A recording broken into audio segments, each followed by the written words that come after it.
congratulations on your huge win tonight. Very cool moment from when you jumped on top of the railing into the table. What was that moment like, knowing that you could finally do that, and all of the experience you had, and also the crowd reaction that was going on around you?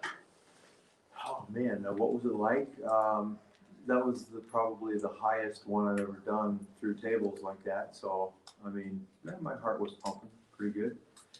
And, but at the same time, the adrenaline was pumping, you just, crowd's going crazy, and it becomes a little easier at that point, so exciting stuff. You've done literally probably everything there is to do in pro wrestling. What is left for you? What do you want to do? What do you want to accomplish still? You know what? I am so glad that I'm teamed up with Darby, and I want to be able to mentor these guys in any way that I possibly can. It's amazing to say something like that, because sometimes I feel like Darby's the one mentoring me. But yeah, I mean, it's just to give back, not just to wrestling fans, but to the wrestlers, to the dressing room in there, and they all have so much respect. I mean, wrestling fans don't seem to want to say goodbye. The nostalgia just is huge, and it's the same way in the dressing room. The guys are, I mean, it's amazing how many of the guys have come up with a telephone with a picture with me, when they were a kid or something like that, or when they were dressed like me for Halloween. So anyway. Next question. Yes. Scott Fishman, TV Insider. You talked about your bond with Darby Allin. One of the things that I really appreciate is the production value when it comes to your entrances and before the entrances. So talk about what it's like to kind of put those videos together, and just what is it like of those days on set, and kind of being in the presence of the creativity that you have. Once again, this is a Darby brainchild. He lives, eats, and breathes this stuff. He thinks outside the box. He's constantly trying to figure out how to make it interesting, something that is not seen, something that is completely different.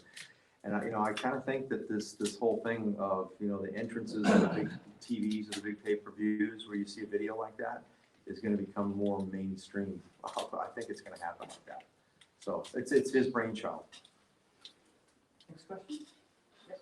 Hi, sir. Joel Torres from Contralona. I just want to ask you about, do you have any experience giving advice to someone that you feel that it has touched you? Like, what's that advice that you have given to any of the talents here that you think is the most important thing? Really, because I've seen so many loose cannons over the years, so many people that believe that they can break into the wrestling business easy if they just dye their hair or come up with some kind of crazy gimmick. And I'll tell them all pretty much the same thing. It's just quick to listen and slow to speak. Learn first, and keep your mouth shut, and learn how to respect the business and everyone who came before you. And don't ever dog it out there. Wrestling fans will look right through that. They know when someone's just kind of going through the motions versus somebody who's thinking about how their wrestling gear looks, what their physique looks like, and they're giving it their all in the ring, and they're putting it out there. They're taking risks, and fans see that, and they appreciate it. Next. AJ.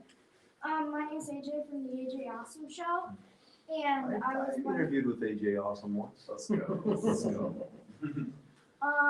And I was wondering if you would do any more matches of this style and the insanity of this match after this one. That would be pretty awesome to me. Yeah, I love to do something different than just your standard wrestling match. So I tend to like these types of matches.